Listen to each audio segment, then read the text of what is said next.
ఆ ఆధునిక విజ్ఞాన శాస్త్రం అని మనం గర్వంగా చెప్పుకునే క్వాంటం ఫిజిక్స్ ఆవిష్కరణలున్నాయి కదా, అవి 1920ల నాటివి అని మనం అనుకుంటాం. కానీ అవే విషయాలను 5000 ఏళ్ల క్రితమే ఒక ప్రాచీన ఈజిప్షియన్ మేధో బృందం కనుక్కుందంటే నమ్మడానికి కాస్త కష్టంగానే ఉంటుంది కదా. అవును, ఖచ్చితంగా.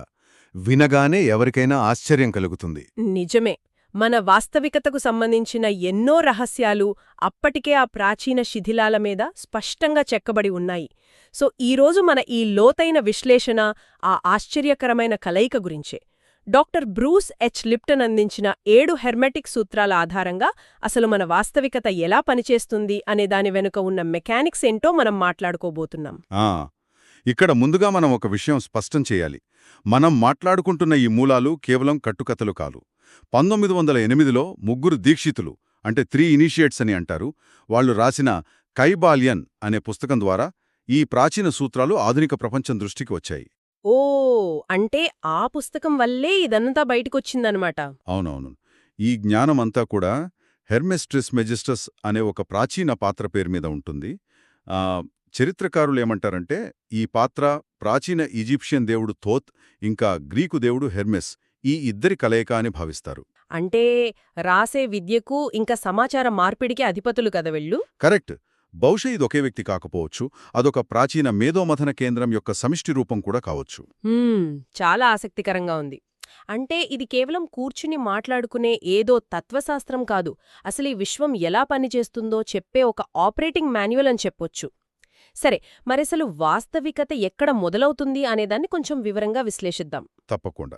ఈ ప్రాచీన గ్రంథాల ప్రకారం చూస్తే ప్రతిదీ మనస్సు లేదా ఆలోచన నుండే పుడుతుంది. దీన్నే వాళ్ళు మెంటలిజం అని పిలిచారు. కాని వినడానికిది కొద్దిగా ఆధ్యాత్మిక ప్రవచనంలా అనిపిస్తుంది గదా. అవును, చాలా మందికి అలాగే అనిపిస్తుంది. అంతే కదా, మన ఆలోచనలే వాస్తవాన్ని సృష్టిస్తాయి అనగానే నేను రేపటికల్లా కోటీశ్వరునైపోవాలని ఆలోచిస్తే నా ఖాతాలో డబ్బులెందుకు రావటం లేదు అన్న సందేహం ఎవరికైనా వస్తుంది. అంటే ఇది కేవలం కోరికల గురించేనా? ఆహా, ఇక్కడే మనము కొంచెం అపోహపడే అవకాశముంది. మెంటలిజం అంటే కేవలం కోరికలు కాదు, అదొక లోతైన చైతన్యం. దీనికి ఆధునిక సైన్స్ కూడా సపోర్ట్ చేస్తోంది తెలుసా? ఓ, సైన్స్ కూడా దీనికి సపోర్ట్ చేస్తోందా? అవును. 1927లో క్వాంటం ఫిజిక్స్ పితామహుడు మ్యాక్స్ ప్లాంక్ ఖచ్చితంగా ఇదే విషయాన్ని చెప్పారు.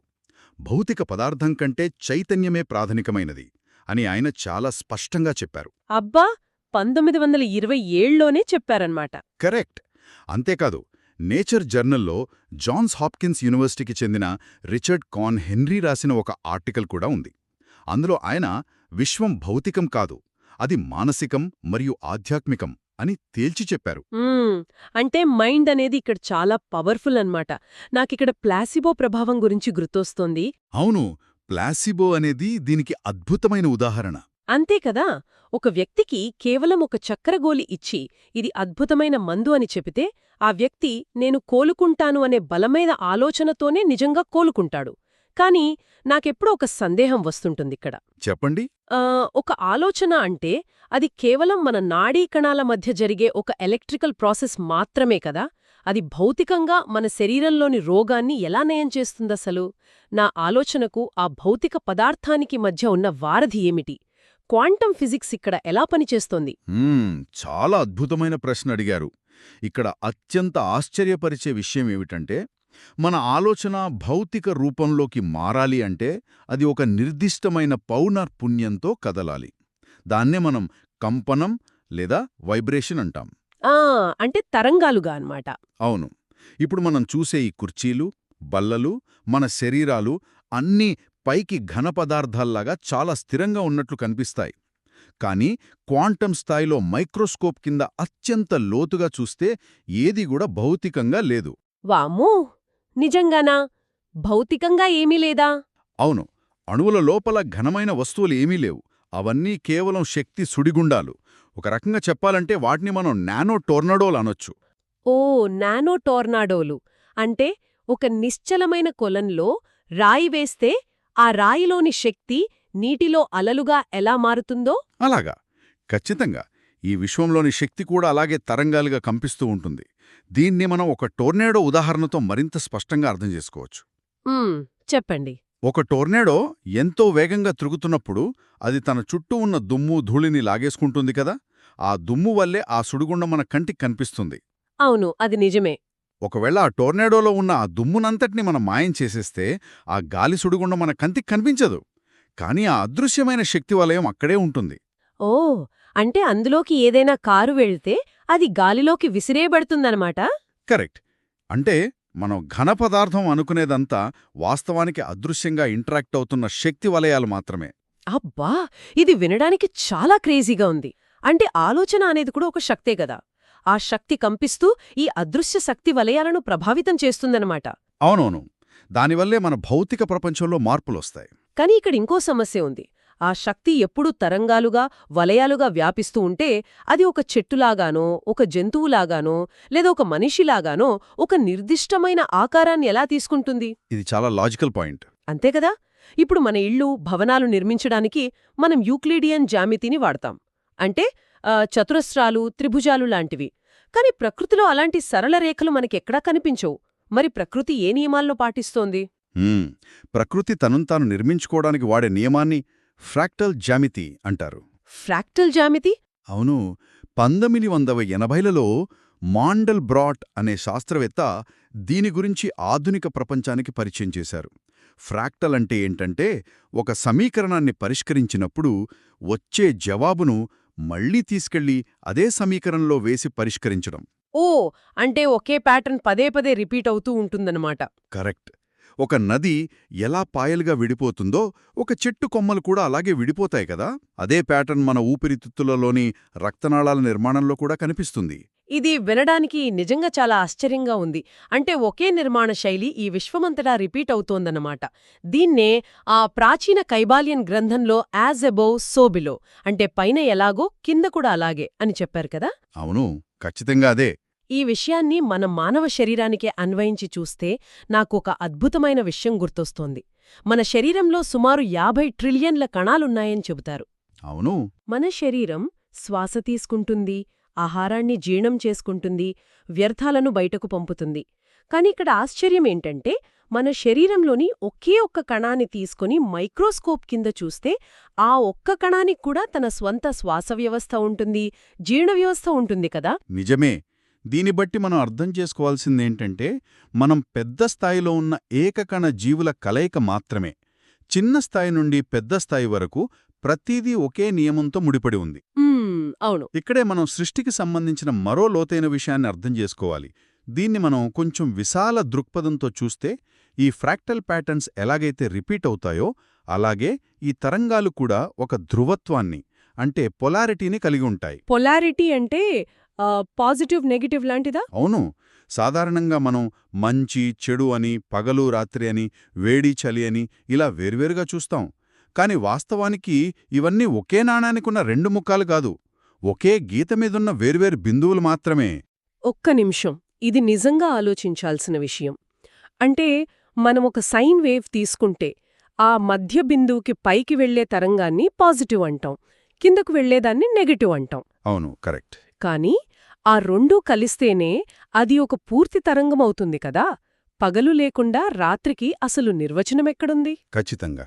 కాని మన ఆధునిక సమాజంలో మనమేం చేస్తున్నాం, ఈ నిరంతర ప్రక్రియను మధ్యకు కోసి ఏదో ఒక వైపు మాత్రమే నిలబడాలని చూస్తున్నాం. రాజకీయాల్లో కానీ లేదా మన ఆలోచనా విధానంలో కానీ మేము పాజిటివ్, మీరు నెగటివ్ అని విడగొట్టేస్తున్నాం. ఇలా సగం తరంగాన్ని చెరిపేసి మొత్తం చిత్రాన్ని అర్థం చేసుకోవాలనుకోవడం మన అజ్ఞానమే కదా. చాలా బాగా చెప్పారు. ఆ రెండు ధ్రువాలను కలిపి చూడగలిగినప్పుడే ఆ తరంగం యొక్క పూర్తి స్వభావం మనకు అర్థమవుతుంది. అయితే ఇక్కడ గమనించాల్సిన విషయం ఏంటంటే ఈ తరంగం ఎప్పుడూ ఒకే చోట స్థిరంగా ఉండదు. ఓ, మారుతూ ఉంటుందా? అవును. అది నిరంతరం పైకి కిందకి కదులుతూ ఒక లయను, అంటే ఒక రిథంను సృష్టిస్తోంది. ఇది కేవలం క్వాంటం స్థాయిలోనే కాదు, మొత్తం మానవ చరిత్రంతా ఈ లయ మీదనే నడుస్తోంది. ఇక్కడే అసలు ఆసక్తికరమైన విషయం దాగి ఉంది. ఈ లయం మన చరిత్రను ఎలా మలిచిందో చూస్తే మనకి చాలా స్పష్టమైన ప్యాటర్న్ కనిపిస్తుంది. అవును గదా. ప్రాచీన కాలంలో ఆది మానవులు జంతువులతో సమానంగా అడవుల్లో బ్రతుకుతూ ప్రకృతితో పూర్తి సమతుల్యతలో ఉండేవారు. ఆ తర్వాత మానవుడి ఆలోచన తరంగం నెమ్మదిగా పైకి అంటే ఆధ్యాత్మికత వైపు కదలడం ప్రారంభించింది. కరెక్ట్. అప్పుడే బహుదేవతారాధన మొదలైంది. అవును, చెట్టు, పుట్ట, నది అన్నీ దేవుళ్లే అనుకున్నారు. ఆ తర్వాత ఆ తరంగం ఇంకా పైకి వెళ్లి ఏకదేవతారాధనకు దారితీసింది కదా. అంటే ప్రతీదీ ఒకే భగవంతుని ఆధీనంలో ఉందనే భావన. ఆ సమయంలో భౌతిక ప్రపంచం కన్నా మరణానంతర జీవితం ఇంకా ఆత్మ గురించే ఎక్కువ ఆలోచించేవాళ్లు. నిజమే. కాని ఏ తరంగమైనా ఒక అత్యున్నత స్థాయికి చేరుకున్నాక మళ్ళీ కిందకు రావడం ప్రకృతి సహజం. ప్రొటెస్టెంట్ రిఫార్మేషన్ సమయంలో ఈ మార్పు మొదలైంది. ఓ, అంటే కిందికి రావడం మొదలైందన్నమాట. అవును. కేవలం ప్రార్థనలు మాత్రమే కాదు, ఈ భూమి మీద మనం చేసే పనులు, మన వృత్తి కూడా ముఖ్యమే అనే ఆలోచన అప్పుడు మొదలైంది. ఆ తరంగం నెమ్మదిగా మధ్యస్థ స్థితికి వచ్చినప్పుడు డీయిజం అనే భావన పుట్టింది. అమెరికా వ్యవస్థాపకులు నమ్మిందిదే కదా. అవును, ఖచ్చితంగా. దేవుడొక వాచీమేకర్లాగా ఈ విశ్వాన్ని సృష్టించి వదిలేశాడని, ఇక మనం ప్రకృతి నియమాల ప్రకారం బ్రతకాలని వాళ్లు నమ్మారు. ఇక్కడ ఆధ్యాత్మికత ఇంకా భౌతిక వాస్తవికత ఒక బ్యాలెన్స్లోకి వచ్చాయి. కాని ఆ తరంగం అక్కడితో ఆగిపోలేదు కదా. అది నేరుగా కిందకు అంటే పూర్తిగా భౌతికవాదం వైపు వెళ్ళిపోయింది కదా తర్వాత. అవును, పూర్తిగా మెటీరియలిజం వైపు మళ్ళింది. అసలు ఆత్మ లేదు, అంతా కేవలం రసాయన ప్రక్రియలే, కేవలం జన్యువులే మన మనుగడను శాసిస్తున్నాయని ఆధునిక సైన్స్ నమ్మడం మొదలుపెట్టింది కదా. అయితే ఇప్పుడు ఆసక్తికరమైన విషయం ఏమిటంటే ఈ రోజుల్లో మళ్లీ ఆ తరంగం కింది నుండి పైకి ప్రయాణించడం మొదలుపెట్టింది అనుకోవచ్చా? ఖచ్చితంగా అనుకోవచ్చు. క్వాంటమ్ ఫిజిక్స్ ద్వారా, ఈ ఎనర్జీ హీలింగ్ ద్వారా మనం మళ్లీ చైతన్యం గురించి మాట్లాడుతున్నాం. అంటే చరిత్ర దానంతట అదే ఒక క్రమ పద్ధతిలో ఊగుతూ వస్తోందన్నమాట. అవును. అయితే ఇవి కేవలం యాదృచ్ఛికంగా జరుగుతున్న మార్పులు కావు. ఈ చరిత్ర మార్పులన్నీ కార్యకారణ సంబంధం అంటే కాజ్ అండ్ ఎఫెక్ట్ వల్లే జరుగుతాయి. ప్రతి చర్యకు ఒక కారణం ఉంటుంది కదా. కరెక్ట్. శాస్త్రవేత్త మైఖేల్ డెంటన్ పరిశీలనలో ఒకసారి చూస్తే ఇంత సంక్లిష్టమైన సృష్టి జరిగిందంటే దానికి వెనక ఖచ్చితంగా ఒక సృజనాత్మక శక్తి ఉండాలని ఆయన చెప్పారు. సృజనాత్మక శక్తి అంటే దేవుడా? సాధారణంగా సృష్టికర్త అనగానే ఆకాశంలో కూర్చున్న ఒక గడ్డ ఉన్న వ్యక్తి అని అనుకుంటారు. కాని అది కాదట. అదొక మేధోపరమైన సృజనాత్మక శక్తి అని ఆయన వివరించారు. మన ఆలోచనలే ఆ క్రియేటివ్ ఎనర్జీ. ఇక్కడే చాలామందికి ఒక పెద్ద అనుమానం వస్తుంది. సరే, నా ఆలోచనే కారణం, దానివల్ల జరిగేదే ఫలితమని నేను ఒప్పుకుంటాను. కాని నా ఆలోచన ఈ భౌతిక శరీరాన్ని ఎలా మారుస్తుంది? దీని వెనుకున్న అసలు మెకానిజమేమిటి? డాక్టర్ బ్రూస్ లిప్టన్ తన ఎపిజెనెటిక్స్ పద్ధతిలో దీన్ని చాలా స్పష్టంగా వివరించారు కదా. అవును, ఇది అత్యంత కీలకమైన పాయింట్. మన మెదడు ఒక రసాయన కర్మాగారం లాంటిది. మనం ఒక వాతావరణాన్ని చూసి ఇది సురక్షితమైనది అని భావించినప్పుడు ఆ ఆలోచన ముందు మెదడుకు చేరుతుంది. ఓకే. వెంటనే మెదడు డోపమైన్, ఆక్సిటోసిన్ లాంటి రసాయనాలను రక్తంలోకి విడుదల చేస్తుంది. ఆక్సిటోసిన్ లాంటి ఫీల్ గుడ్ హార్మోన్స్ అనమాట. అవును, ఆ రక్తం మన శరీరంలోని ప్రతి కణానికి ఈ రసాయనాలను తీసుకువెడుతుంది. ఆ రసాయనాలు కణాల నిర్మాణాన్ని, వాటి ఎదుగుదలను ప్రోత్సహిస్తాయి. దీనివల్ల మన రోగనిరోధక శక్తి పెరుగుతుంది. ఇది భౌతికమైన మార్పే కదా. అవును, దీనికి ముఖాముఖి వ్యతిరేకంగా జరిగేది కూడా మనం చూడొచ్చు కదా. ఖచ్చితంగా చూడొచ్చు. మనం భయంగా ఉన్నప్పుడు, ఒత్తిడికి గురైనప్పుడు నేను ప్రమాదంలో ఉన్నాను అనే ఆలోచన మెదడుకు వెళుతుంది. అప్పుడు మెదడు కార్టిసోల్ లాంటి ఒత్తిడి హార్మోన్లను రక్తంలోకి పంపుతుంది కదా. ఈ హార్మోన్లు కణాలకు చేరినప్పుడు ఆ కణాలు ఎదుగుదలను ఆపేసి కేవలం తమ రక్షణ వ్యవస్థ మీద మాత్రమే దృష్టి పెడతాయి. కరెక్ట్. ఎక్కువ కాలం ఈ స్థితిలో ఉంటే మన భౌతిక శరీరం వ్యాధులకు గురవుతుంది. అంటే ఇక్కడ మన ఆలోచనే కాజ్ అంటే కారణం, మన కణాల స్థాయిలో జరిగే మార్పే ఎఫెక్ట్ అంటే ఫలితం. మన వాస్తవికతను డిజైన్ చేసే సృష్టికర్తలం మనమే అనమాట. ఖచ్చితంగా. ఇంతవరకు మనం విశ్వనియమాలను చూశాం, చరిత్రను చూశాం. ఇప్పుడు వీటిని మనలో, మన మెదడులో ఎలా అన్వయించుకోవచ్చో చూద్దాం. దీనికోసం మనలో ఉన్న మరో సహజమైన సూత్రాన్ని అర్థం చేసుకోవాలి. అదే స్త్రీ-పురుష తత్వాల సమతుల్యత. ఓ, జెండర్ సూత్రమా? అవును. ఇది కేవలం శారీరక లింగభేదానికి సంబంధించింది కాదు. ప్రతి జీవకణంలోనూ ఈ రెండు తత్వాలు కలిసి పనిచేస్తాయి. కణాల స్థాయిలో స్త్రీ-పురుష తత్వాలుండటమేమిటి? ఇది వినడానికి చాలా కొత్తగా ఉంది. దీన్ని మనం జీవశాస్త్రపరంగా చూస్తే సులభంగా అర్థమవుతుంది. ప్రతి కణంలోనూ పురుష లక్షణాలు ఉంటాయి. అంటే నిర్మాణం మరియు కదలిక. శరీరానికి ఒక ఆకారాన్నిచ్చే అస్థిపంజరం, దాని కదిలించే కండరాలు. ఈ కోవలోకొస్తాయి. మ్మ్. మరి స్త్రీ లక్షణాలంటే? స్త్రీ లక్షణమంటే పెరుగుదల, పునరుత్పత్తి, పోషణ. మనం తీసుకున్న ఆహారాన్ని శక్తిగా మార్చే జీర్ణ వ్యవస్థ, లోపలి అవయవాలు ఈ తత్వానికి సంకేతాలు. ఈ రెండు వ్యవస్థలు ఒకదానికొకటే తోడుగా ఉంటేనే ఆ జీవి ఆరోగ్యంగా ఉంటుంది. అబ్బా, ఈ లాజిక్ మన మెదడు పనితీరుకు కూడా 100% సరిపోతుంది కదా. ఖచ్చితంగా సరిపోతుంది. మన మెదడులోని ఎడవ భాగం చాలా లాజికల్గా, విశ్లేషణాత్మకంగా ఆలోచిస్తుంది. ఇదొక క్రమపద్ధతిని, నిర్మాణాన్ని కోరుకుంటుంది. దీన్ని మనం పురుష లక్షణంగా చెప్పొచ్చు. అదే మెదడు కుడిభాగం చూసుకుంటే అది భావోద్వేగాలకు, సహానుభూతికి కేంద్రం. దీన్ని స్త్రీ లక్షణంగా చెప్పొచ్చు కదా. ఈ రెండింటి సమతుల్యత ఉన్నప్పుడే మనిషి సంపూర్ణంగా జీవించగలడు కదా. అవును. లాజిక్ ఎక్కువైతే మానవత్వం లోపిస్తుంది, ఎమోషన్ ఎక్కువైతే వివేకం లోపిస్తుంది. రెండూ ఒకే తరంగంలోనే రెండు కోణాలే. మీరు చెప్పింది అక్షరాల నిజం. కాని వాస్తవంలో మనం అలా జీవించడం లేదు తెలుసా? దానికి కారణం మనకు చిన్నతనంలో జరిగే ప్రోగ్రామింగ్. ప్రోగ్రామింగ్ అంటే? సమాజం ఉద్దేశపూర్వకంగానే మగవాళ్లు భావోద్వేగాలను అణుచుకోవాలి, ఆడవాళ్లు లాజికల్గా ఆలోచించలేరు అనే మూస పద్ధతులను మన మెదళ్లలో జొప్పిస్తుంది. మనం ఆ విధంగా వాటిని కృత్రిమంగా వేరుచేసి చూస్తున్నాం. జీవితంలో మొదటి 7 సంవత్సరాలలో మనం చూసేది, వినేది మన సబ్కాన్షియస్ మైండ్లో ఒక హార్డ్ డ్రైవ్లో లాగా రికార్డ్ అయిపోతుంది. మనం ఎదిగాక కూడా ఆ ప్రోగ్రామింగ్ ప్రకారమే మనం ప్రవర్తిస్తుంటాం. ఒక రకంగా చెప్పాలంటే మనలోని సగం శక్తిని మనమే అణగదొక్కుంటున్నాం. వామ్మో, ఇది చాలా లోతైన పాయింట్. అంటే ఇదంతా చూస్తే మనకర్థమయ్యేదేమిటి? నాకైతే మార్క్ ట్వైన్ చెప్పిన ఒక కోట్ గుర్తొస్తోంది.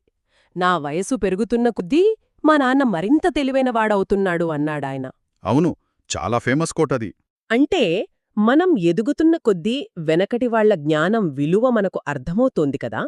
ఆధునిక విజ్ఞాన శాస్త్రం ఇంతగా అభివృద్ధి చెందాక వెనక్కి తిరిగి చూసుకుంటే 5000 ఏళ్ల క్రితం నాటి మనుషులు ఎంత తెలివైనవారో, ఈ హెర్మెటిక్ సూత్రాలు ఎంత ఖచ్చితమైనవో మనకు ఇప్పుడు కళ్లకు కట్టినట్లు అర్థమవుతోంది. ఖచ్చితంగా. అయితే ఇక్కడే నాకు పెద్ద సందేహమొస్తోంది. ఈ మెంటలిజం, వైబ్రేషన్, పొలారిటీ, కార్యకారణ సంబంధం ఇవన్నీ తెలుసుకోవడం బాగానే ఉంది. కాని కేవలం వీటిని తెలుసుకున్నంత మాత్రాన ఉపయోగం లేదు కదా.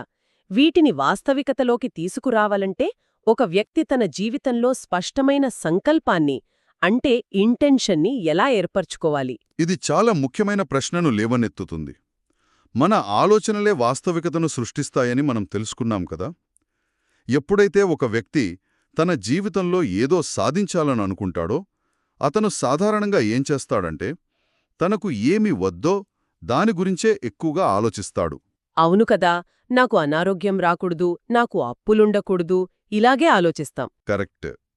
కానీ ఈ విశ్వ నియమాల ప్రకారం మనస్సు దేనిమీద దృష్టి పెడుతుందో అదే భౌతికంగా మారుతుంది. అందుకే స్పష్టమైన సంకల్పముండాలి.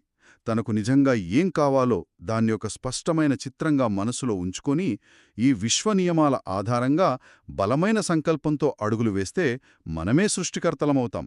ఆ పాజిటివ్ ఆలోచన మెదడులో అసాయన మార్పులు తెచ్చి అదృశ్య శక్తి వలయాల ద్వారా భౌతిక ప్రపంచంలో అనుకూలమైన పరిస్థితులను సృష్టిస్తుంది.